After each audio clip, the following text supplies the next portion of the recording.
La energía eléctrica es luz, es movimiento, es comunicación, es salud, es desarrollo, es educación, es tecnología.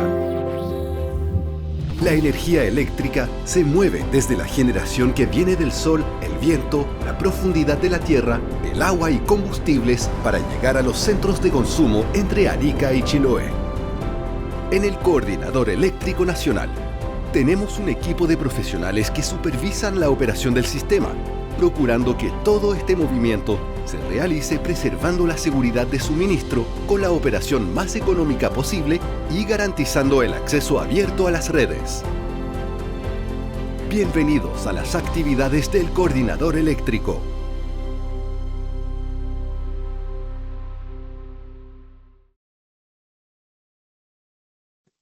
Ya, vamos a comenzar. Buenos días a todos. Gracias a todos los que se pudieron conectar y también a los que pudieron venir presentes acá al Coordinador Eléctrico Nacional.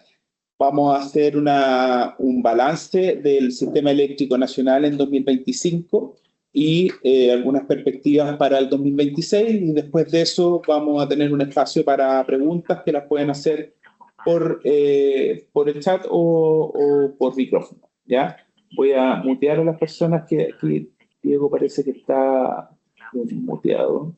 Y cualquier consulta pueden levantar la mano. El speaker está por ahí. Sí. Por acá. Sí.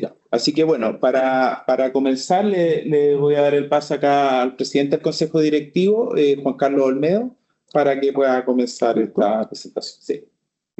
Bien, muy buenos días. Para partir brevemente, solo para recordar cuáles son las funciones del Coordinador Eléctrico Nacional, recordar que es un ente técnico, autónomo e independiente que no forma parte de la administración del Estado y nuestra principal función es coordinar la operación del sistema eléctrico, ¿verdad? De forma que el suministro eléctrico llegue a todas las pymes, industrias y ciudadanos. Y nosotros estamos inmersos en lo que llamamos un ecosistema del sector eléctrico, en que hay una capa en que están los organismos del Estado, en que es el Ministerio de Energía, la Superintendencia de Electricidad y Combustible y la Comisión Nacional de Energía. Y por otra parte, existe un segmento de organismos independientes que no forman parte de la administración del Estado, cuál es el panel de expertos, como ustedes saben, se encarga de resolver eventuales diferencias que existan entre agentes o con el coordinador y el Coordinador Eléctrico Nacional. Y por último está la capa del sector privado, en que están las empresas coordinadas, sean estas generadoras, transmisoras, grandes consumidores y empresas distribuidoras.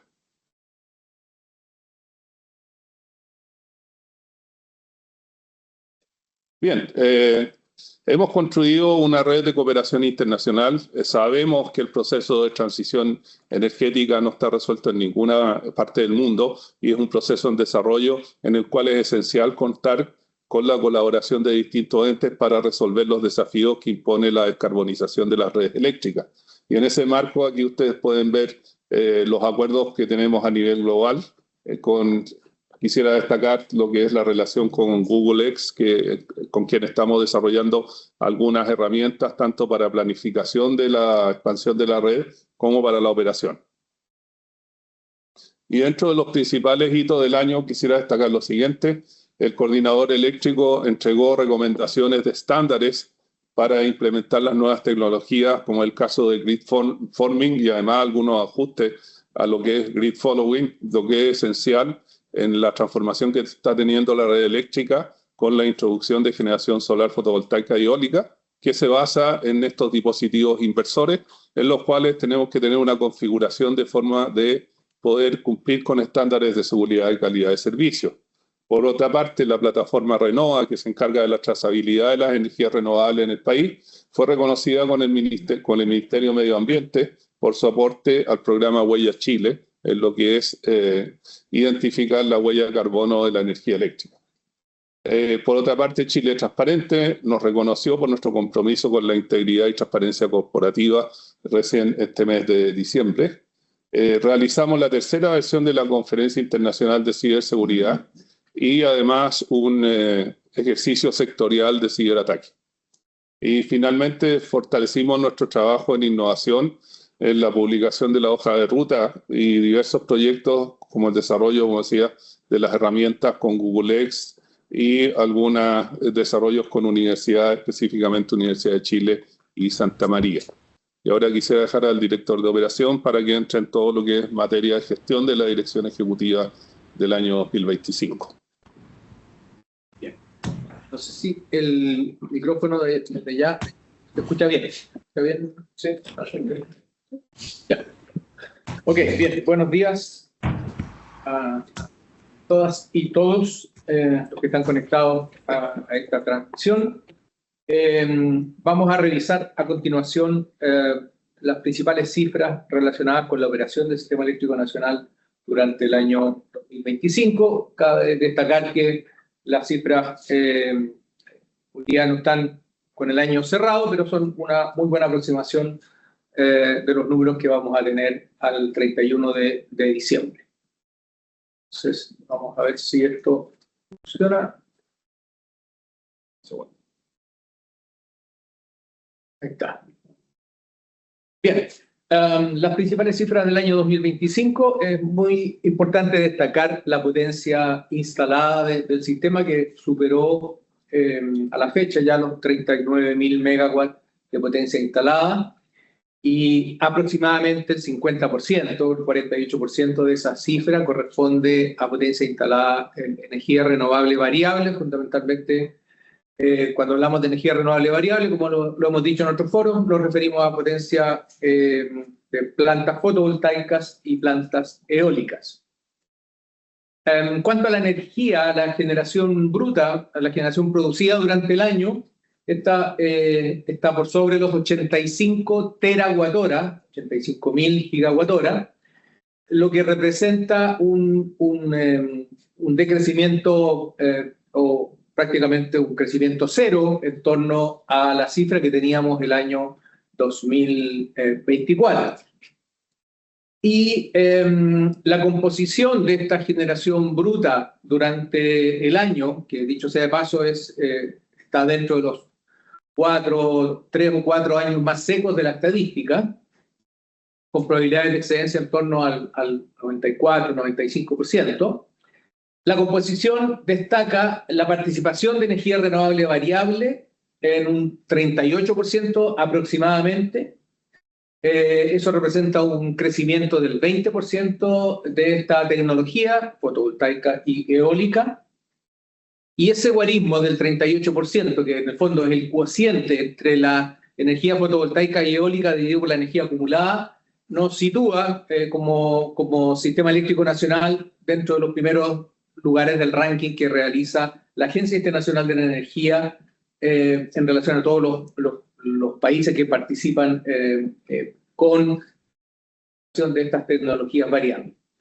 Y desde el punto de vista de la energía renovable no convencional, los valores están en torno al 44% anual. Eso considera, además de las mini hidro, eólica, fotovoltaica, también biomasa, biogás. La participación hidráulica este año alcanzó un 24%, lo que significa un decrecimiento respecto al año 2024. Hay que recordar lo que les decía recién, este es un año hidrológico seco, y eso, aun cuando el año hidrológico es un año seco, vamos a ver más adelante que los costos de operación son muy similares a los que se tuvo el año 2024.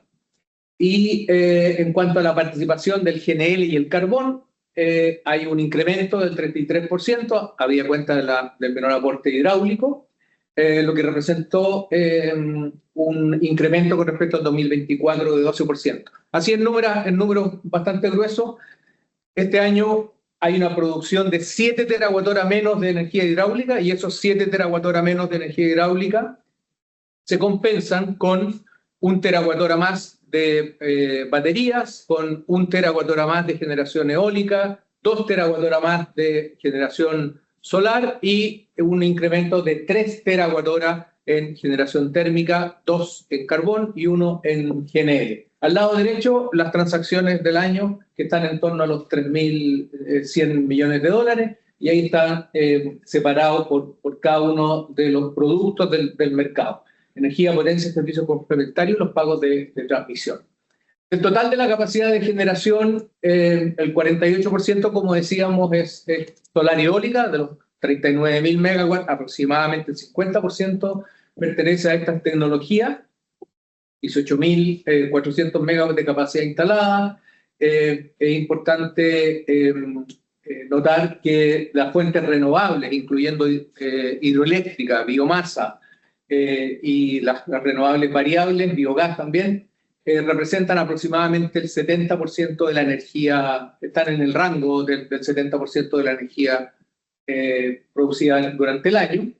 Los PMGD a la fecha tienen una capacidad instalada de 3.750 megawatts, y si uno agrega los 400, casi 90 megawatts de pequeños medios de generación conectados directamente al sistema de transmisión, estamos cerca de los 4.000 megawatts de generación de pequeña escala, bajo los 9 megawatts, lo que llega a representar en la demanda de durante horario diurno del orden del 25%. Otro hito importante a destacar durante el año es que a partir de enero hay un retiro de 2 plantas a carbón, la Central Térmica Mejillones 1 y 2, un total de 334 megawatts, y además la planta de GNL, la infraestructura eléctrica Mejillones, se va a reconvertir de carbón a GNL, con una potencia instalada que está en el orden de los 377 megawatts. Con esto, a partir de enero, el parque térmico se habrá reducido hasta los 2.800 megawatts, considerando los 5.500 que había durante el año 2018-2019, cuando se hizo el acuerdo público-privado para el retiro de plantas a carbón de aquí al año 2040. En definitiva, 14 de 27 plantas de unidades a carbón ya se habrán retirado. 2025 destaca, como dice la lámina, como el año con mayor conexión de proyectos, después del año 2021, cuando se conectaron más de 4.200 megawatts. Este año hay del orden de 3.180 megawatts conectados a la fecha en cuanto a conexión de proyectos. Ahora, en la lámina siguiente da cuenta del crecimiento desde el año 2017 al 2025 de las empresas coordinadas. Ahí está el detalle, son 854 coordinados a la fecha, en las categorías de clientes libres, transmisores, distribuidores, otros generadores de pequeña escala, pequeños PMGD, y los sistemas medianos que también están bajo la coordinación de acuerdo a lo que establece la normativa, y ahí hay un gráfico con los clientes libres que están conectados al sistema de transmisión. En distribución hay 3.000 clientes libres actualmente suministrados directamente por empresas generadoras. Cabe señalar que con el cambio de régimen en relación a la posibilidad que puedan optar a ser cliente libre desde 300 kilowatts, antes era 500 kilowatts, eso podría duplicar, ¿no es cierto?, la cantidad de clientes libres en el sistema, y lo hemos dicho también a través de nuestra unidad de monitoreo de la competencia. Se requiere medición inteligente, mayor información de los nuevos clientes, dada la complejidad del mercado eléctrico, y en octubre hicimos la propuesta correspondiente. Ahí en el gráfico se puede observar los rangos de potencia conectada a la red y el número de clientes que están en esos rangos.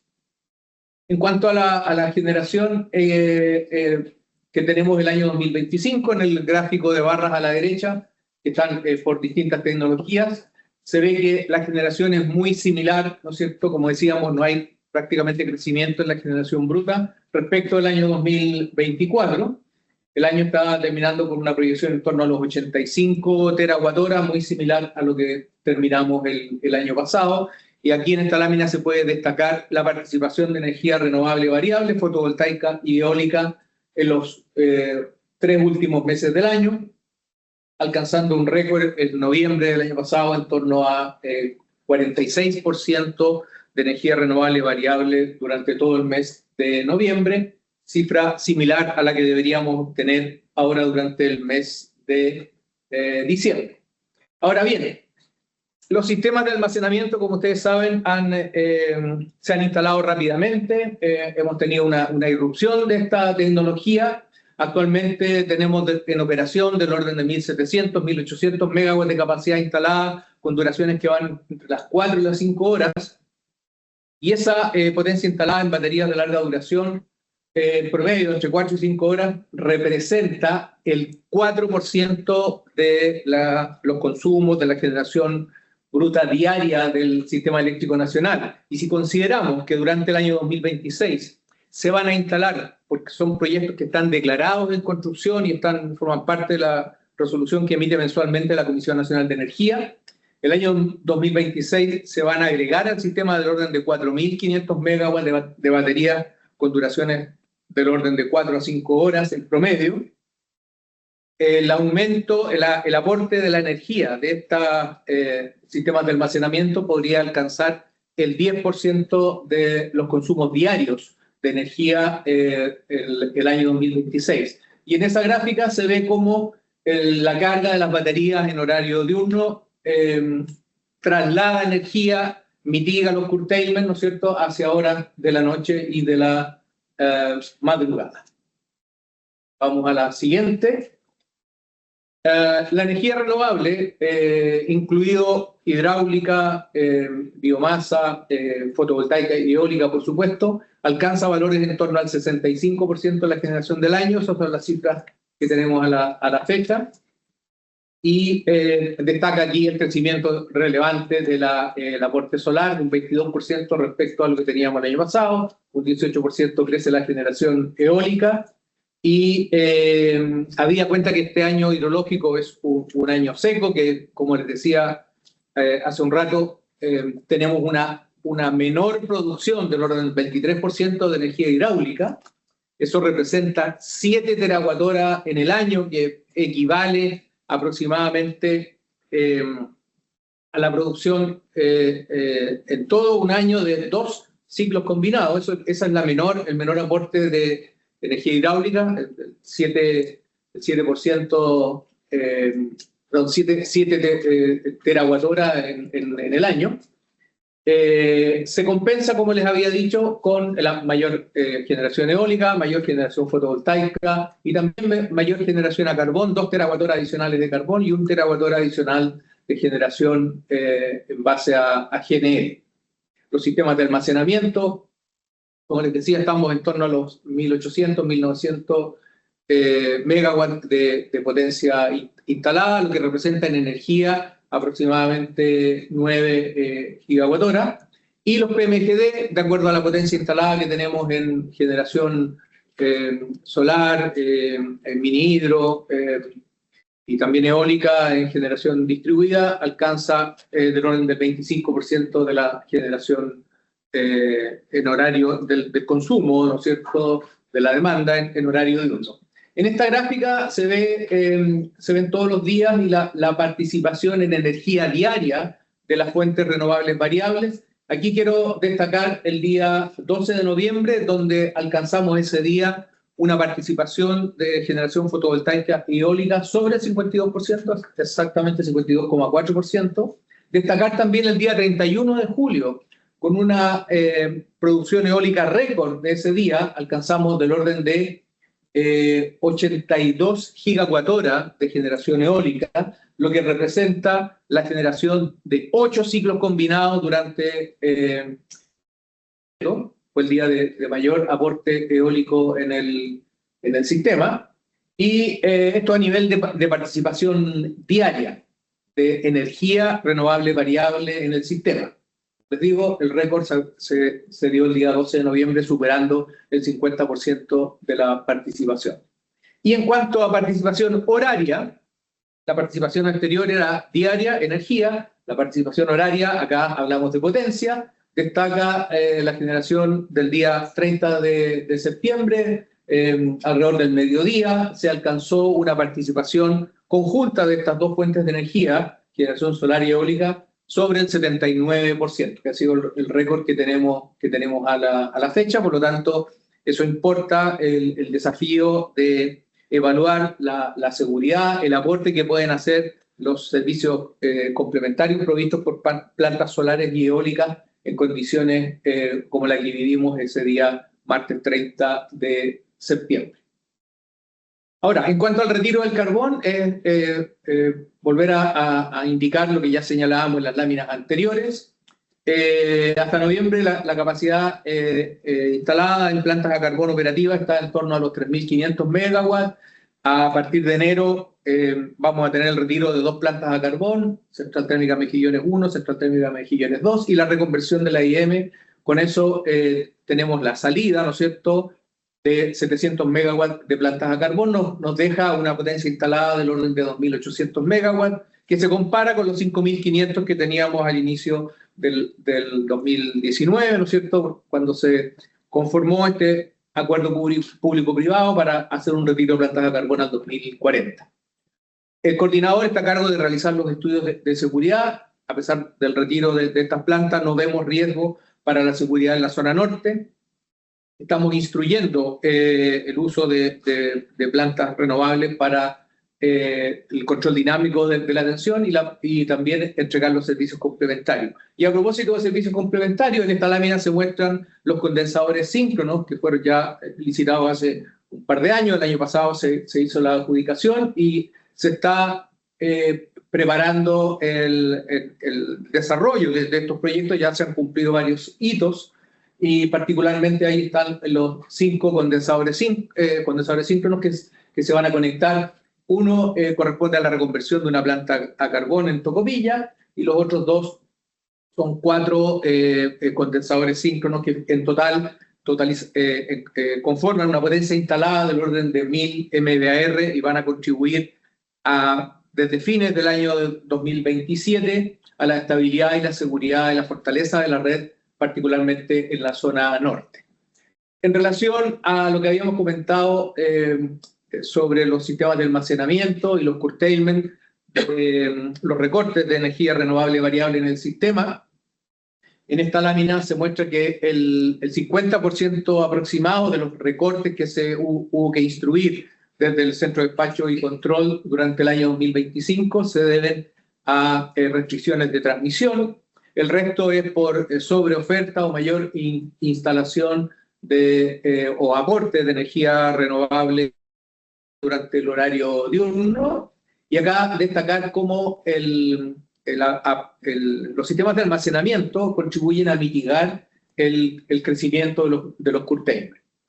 En cuanto a la generación solar y eólica, como una proyección que hacemos para los siguientes 12 meses. Estos son gráficos e información que está publicada en nuestro sitio web, tanto para hidrología seca, hidrología media, hidrología húmeda. Podemos destacar que la proyección de participación de energía renovable variable está en el orden del 48% en un periodo de 12 meses hacia adelante.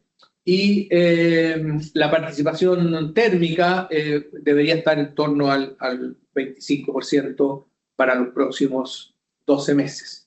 En cuanto a los costos marginales, es importante señalar y recordar que este fue un año seco, y había cuenta que fue un año seco, entonces observamos un aumento en los costos marginales por menor aporte de energía de pasada, y aquí se ve en el periodo enero-noviembre la subestación crucero, comparado con los años 2024 y 2023, costos marginales de $52 por megawatt hora, lo que representa un aumento de $2 aproximadamente con relación al 2024. En la zona de Quillota y en la zona centro, ahí el aumento es poco mayor, del 20%. Y en la zona de Puerto Montt, donde sabemos que hay un desacople por falta de capacidad de transmisión en el tramo Cautín-Ciruelos, ahí los costos marginales de enero a diciembre del 2024 con respecto a enero-noviembre del 2025 también representan un aumento que puede estar en el orden del 30%. Y los costos de operación, volviendo a recordar que este fue un año seco, que está entre los 3 a 4, el tercer o cuarto año más seco de la estadística.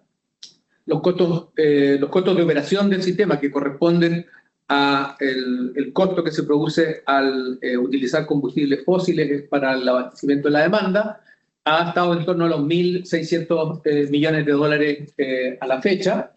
y uno puede observar los gráficos y los costos de operación del 2023. Recordando que la primera mitad del 2023 fue un año seco y después vino el cambio de régimen en el mes de junio. Uno ve cómo hay una reducción importante respecto al costo de operación del año 2023 y los costos respecto al año 2024 son similares, totalizando esos 1.600 millones de dólares. Los costos sistémicos o los pagos laterales, hemos visto una reducción del pago en relación al precio estabilizado.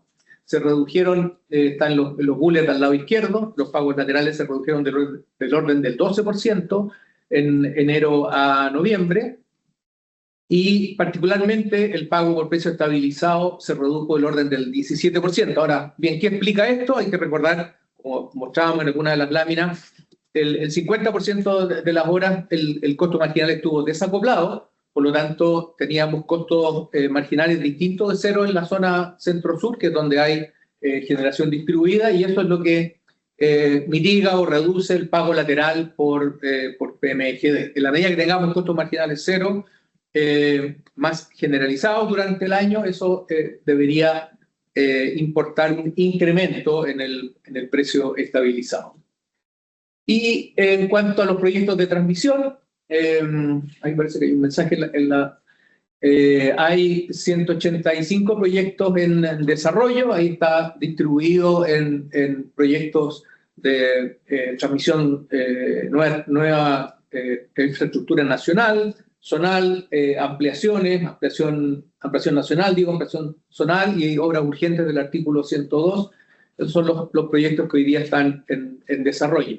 Destaca, por supuesto, el proyecto Quimal-Lo Aguirre, ya tiene su RCA aprobada, y lo que viene para el año 2026 es la preparación de la operación de este activo para que nosotros podamos simular en el laboratorio en tiempo real una réplica de las instalaciones que se van a conectar en mayo del 2029, y durante el 26 hay 3 hitos importantes que corresponden a las órdenes de compra de los equipos principales y el inicio de la construcción física de la línea, como está indicado ahí en la lámina.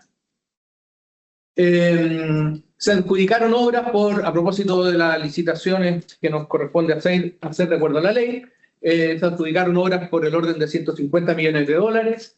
El 2025 se adjudicaron 28 proyectos de ampliación y obras nuevas para fortalecer el sistema eléctrico nacional. Hay 23 que quedaron desiertas por no tener los requisitos que se analizan una vez que se entregan las ofertas, y hay 22 proyectos que quedaron desiertos porque las ofertas económicas superaron los valores máximos indicados por la Comisión. Importante señalar que a partir de este año se empezó a implementar la Ley de Transición Energética, traspasando las ampliaciones de obras de transmisión a los propietarios, y además se recomendaron obras urgentes para el sistema de transmisión y en conjunto con el Ministerio de Energía. En cuanto a la plataforma para realizar la trazabilidad de los consumos y del suministro de consumo en el sistema mediante energía renovable, 166 empresas respaldan el 100% de sus consumos con energía renovable, como se ve en esa lámina para el año 2024. En relación al apagón de febrero, el coordinador ha impulsado acciones para evitar que se repita una situación lamentable, como lo hemos dicho en otros foros. Se han corregido los parámetros de algunas plantas que reaccionaron en forma inadecuada para el día del 25 de febrero. Se modificó el plan de recuperación de servicio considerando nuevos centros y alternativas para recuperar zonas. Dicho sea de paso, hoy día vamos a realizar un webinar para difundir el plan de recuperación de servicio 2026, que considera, entre otras cosas, pruebas anuales de partida autónoma, y respecto a lo cual es importante destacar que durante el año 2025 el 100% de las plantas hidráulicas que prestan el servicio de partida autónoma fueron verificadas, Adicionalmente, se instruyó un aumento de capacidad disponible para los esquemas de conexión automática de carga por baja frecuencia, estamos llegando a 30%. Se incorporó más generación renovable variable al esquema de desconexión automática de generación en la zona norte.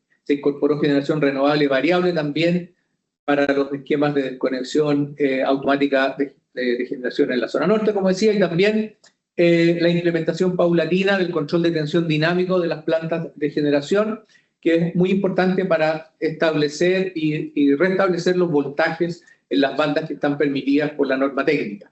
También se puso en marcha una plataforma para visualizar con una frecuencia del orden de los 5 segundos el aporte de los PMGD en el sistema, y se realizaron la publicación de estudios independientes para analizar la falla y se terminaron 2 auditorías técnicas de las empresas. Los estudios independientes fueron los de EPRI y los que contratamos con la Universidad de Chile, donde también participó la Universidad Federico Santa María y la Universidad de Santiago, y las auditorías técnicas que publicamos también durante este año. Adicionalmente, como tareas del año, se realizó una revisión de los parámetros estadísticos de los activos del sistema de transmisión. Actualmente estamos realizando una licitación para auditar los activos de la empresa Transelec. Recibimos 7 ofertas, están hoy día en análisis técnico y administrativo, y esperamos adjudicar la empresa que va a realizar la auditoría de los activos de Transelec en la tercera semana del mes de enero próximo. Además, se está trabajando en bases para licitar otras auditorías que nos encargó la Comisión Nacional de Energía a empresas transmisoras que tienen datos que están fuera de los rangos que se establecieron en una metodología estadística que acordamos con la Comisión Nacional de Energía durante el año. Así que posteriormente va a ser necesario establecer estas nuevas auditorías a las empresas transmisoras, que por lo demás los listados están públicos en nuestro sitio web. Otro tema importante que es más de corto plazo, porque tiene que ver con el abastecimiento durante el verano. Se analizaron diversos cuellos de botella en el sistema, tanto en las zonas de Maule y las zonas de Ñuble. Particularmente en la zona de Maule se publicó el Decreto Supremo 43, donde se establecen medidas especiales para mitigar eventuales racionamientos de energía. Este es un decreto muy similar al que se dictó el año pasado, que va a permitir el uso de generación diésel para evitar racionamientos en esa zona de la región del Maule, producto de congestiones en la línea Los Maquis Gualainés. Hay medidas técnicas que están publicadas con informes que hemos compartido con la autoridad y también con los distintos coordinados, que permiten, además de la generación diésel, también hacer redistribución de carga para mitigar eventuales racionamientos en esa zona. Y por supuesto que las soluciones de largo plazo dicen relación con la implementación y la construcción de nueva infraestructura de transmisión para esa zona. Adicionalmente, y en relación a la zona del Maule, se nos ha solicitado la realización de estudios de seguridad que contemplen algunos efectos de una eventual erupción del complejo volcánico Laguna del Maule, y ahí nos ha solicitado el Ministerio de Energía algunos estudios de seguridad complementarios a los que realizamos todos los meses para evaluar el impacto en el sistema en el caso que alguna de las centrales de la cuenca del Maule quede indisponible, o del mismo modo también pueda afectar algunas instalaciones de transmisión. Así que eso también está dentro del monitoreo de corto plazo que estamos realizando en el Coordinador Eléctrico Nacional. Esa es la última lámina, así que gracias por su atención. Bien, don Andrés. Sí. Oye, locutor de continuidad. Te invito a ponerte aquí. Sí, voy a cambiarme de ubicación para... ¿Hay alguna pregunta relacionada con los temas que hemos Si queremos dar un espacio para preguntas, ahí Benjamín tiene levantada la mano. No sé si puedes abrir tu micrófono. Hola, o la haces ¿me por escuchan? escrito, Benjamín. Te escuchamos. Súper. Muy buenos días. Yo les quería consultar respecto, bueno, está dentro de una de las láminas, el tema del apagón de febrero, ver cuáles son finalmente las conclusiones que se sacan. No sé si existe ya una conclusión final respecto a este tema en particular, y ver cómo el Coordinador Eléctrico Nacional de alguna manera va aprendiendo también de este tipo de instancias que generó un problema a nivel nacional. ¿Hay algún tipo de conclusión ya elaborada, aprendizajes por parte del propio coordinador? Sí, efectivamente. Lo primero que es destacar que la causa eficiente de los hechos del 25 de febrero fue la intervención no autorizada del sistema de comunicaciones de la línea de 500 kV de Interchile. Y lo otro que además está disponible públicamente es el estudio que hizo la doctora Raman de la Universidad de Chile junto con la Universidad de Santa María y la Universidad de Santiago, en que ella detecta en su análisis un nivel significativo de incumplimiento en la entrega de reportes técnicos, registros de protecciones y datos de operación, además de ajustes de mecanismos de respuesta ante contingencias. También señala la existencia de falencias en las condiciones de comunicación para la coordinación de la recuperación del servicio y falencias en la calidad de la información reportada por las empresas coordinadas. A esto además se suma la desconexión anticipada y no justificada de al menos 11 unidades de generación. Y en eso ha estado trabajando el director ejecutivo a fin de superar las brechas que fueron identificadas por la doctora Raman. Sí, yo quiero complementar a nuestro presidente indicando que en el mes de agosto publicamos las medidas para hacer frente a una situación como la del 25 de febrero. Particularmente ahí dividimos el trabajo en 4 ejes, ¿no es cierto? Uno que tiene que ver con la prevención, con la contención de la falla, con la aplicación de un plan de recuperación de servicios y luego con los aprendizajes necesarios para algún evento de este tipo que pueda representar un apagón total o un apagón parcial en el sistema. En cuanto a las medidas, tal como decíamos en la presentación, se han corregido parámetros de plantas que tuvieron un mal desempeño durante la propagación de la falla. También se hicieron ajustes en el plan de recuperación de servicio. Como les decía, el día de hoy vamos a, una vez ya publicado, se había presentado una discrepancia que finalmente una empresa la retiró. Hoy día vamos a hacer una difusión con todas las empresas coordinadas del Plan de Recuperación 2026. Y importante señalar que el 100% de las plantas hidráulicas que participan en el proceso de partida autónoma fueron verificadas durante el año 2025. También se incluyó un aumento de las participaciones de los esquemas de desconexión automática de carga por baja frecuencia, situación que requiere también el aporte de las plantas renovables para hacer el adecuado control dinámico de voltaje, producto de que cuando es necesario desconectar carga, el control dinámico de la tensión es muy importante. En la zona norte se incorporaron participación de plantas renovables también a los esquemas de desconexión automática de generación.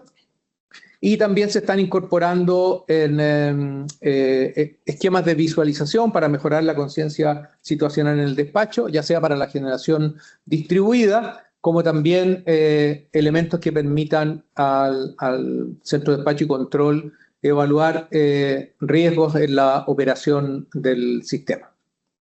Tenemos una pregunta también de Diego Quesada, si no me equivoco. Diego, puedes preguntar puedes abrir tu micrófono. Gracias. Hola, ¿me escuchan? Sí, escucha. Ya. Hola, buenos días. Quería hacer una consulta respecto a esta auditoría de Transelec que estaban mencionando dentro de la presentación. ¿Esta auditoría está dirigida a los mismos activos que ya se conoció públicamente que ya habían tenido un error en la valorización, o apunta también a otros activos que podría significar también otra revisión en las tarifas? A ver, la auditoría a los activos de Transelec está establecida en un oficio que nos envió la Comisión Nacional de Energía. Principalmente está enfocada en los activos que fueron informados por la propia Transelec como activos que tenían errores, que estaban sobre o subinventariados. Adicionalmente, nosotros estamos revisando todos aquellos activos de la empresa Transelec que no tengan el respaldo adecuado, y para eso toda esa información va a quedar en manos de la empresa auditora, que va a ser seleccionada, como les decía, a través de este proceso de licitación, que hoy día tenemos 7 ofertas y esperamos adjudicar la tercera semana del mes de enero. Esperamos que en aproximadamente 5 meses después de la adjudicación deberíamos tener revisado una parte importante de los activos por parte del auditor, los que dicen relación con los activos que fueron declarados sobreinventariados por la empresa Transelec, o con errores, con desviaciones, porque son sobreinventariados y subinventariados. ¿Puedo hacer otra pregunta? Sí, adelante, Diego. Sí, para don Juan Carlos. Durante este año, por el tema del apagón, diversas cosas que fueron sucediendo durante el año, se ha cuestionado mucho la labor que ha tenido el coordinador eléctrico. ¿Usted cómo ve la continuidad justamente de esta institución actualmente a su cargo, con el nuevo gobierno? Si pueden haber nuevos cambios también en lo que es el funcionamiento del coordinador, y también su continuidad dentro del cargo, que también ha sido cuestionado por varios sectores políticos sobre todo. A ver, hay que recordar en primer lugar la génesis del Coordinador Eléctrico Nacional. El año 2016, cuando se discutió la ley, se optó por avanzar hacia un organismo autónomo independiente basado en el modelo del operador independiente que opera a nivel internacional en varios países, básicamente Estados Unidos, algunos países de Europa y Asia, que ha mostrado ser un modelo exitoso. Y se adoptó esa estructura. Son organismos que tienen un directorio y una gerencia general o dirección ejecutiva, en nuestro caso, que se encarga de la parte internacional. Sin duda, sabemos que han existido varios comentarios, pero los comentarios hay que hacerlos con evidencia, y hemos visto que han sido bastante generales, ¿eh? Y los legisladores tendrán que evaluar el desempeño del organismo luego de 10 años, y eventualmente siempre se pueden hacer mejoras. Creemos que este es un organismo nuevo, lleva 10 años, han habido muchos logros. Es importante focalizarse en lo que son los avances, sin perjuicio de que pueden haber brechas que pueden mejorarse. Okay, muchas gracias. Benjamín creo que tiene una pregunta también. Y en base un poco a lo mismo, entendiendo todo lo que ocurrió este año, el apagón, un proceso de caducidad que hay en proceso, y los errores de cálculo, quería saber cuál es el rol que está cumpliendo el coordinador eléctrico en este último punto, los errores de cálculo que se conocieron hace poco tiempo por empresas generadoras, el tema de Transelec.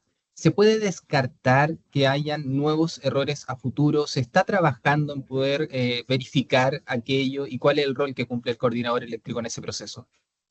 En primer lugar, destacar que el rol del coordinador eléctrico es la operación del sistema eléctrico.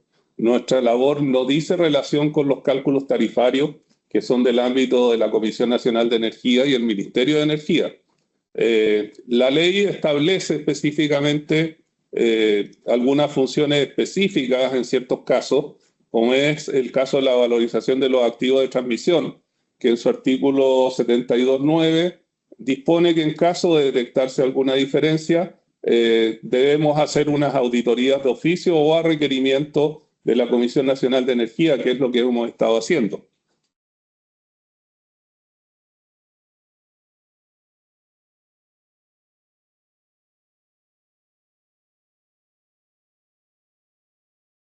No sé si hay otra pregunta. Diego, no sé si mantienes la mano levantada por error o necesitas hacer otra pregunta. No, ya estoy ok. Ok. Bueno, entiendo que no hay más preguntas. Yo les quiero agradecer a todos los que se pudieron conectar y también a los que pudieron venir. Les vamos a enviar la presentación. Tenemos el audio también de esta conferencia y va a estar todo disponible también con un comunicado en un rato más, ¿ya? Así que muchas gracias y cualquier duda quedamos atentos. Ustedes tienen mi teléfono, así que podemos solucionarla cualquier duda que quede. Muchas gracias. Muchas gracias. Gracias.